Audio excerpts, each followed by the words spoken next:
नमस्कार,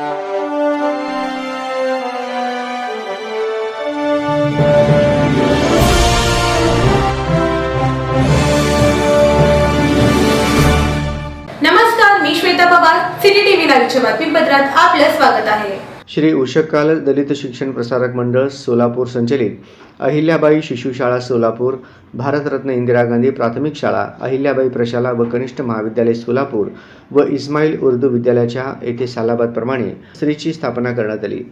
यावेळी विद्यार्थ्यांनी आकर्षक लेझिमने त्यांचे स्वागत केले। यावेळी तिन्ही विभागाचे मुख्याध्यापक Shrimati Mahjabeen madam, Ismail Shaikh sir, Bagwan Yamai sir, सर्व विभागातील शिक्षक, शिक्षकेतर कर्मचारी, पालकवर्ग मोठ्या संख्येने उपस्थित होते।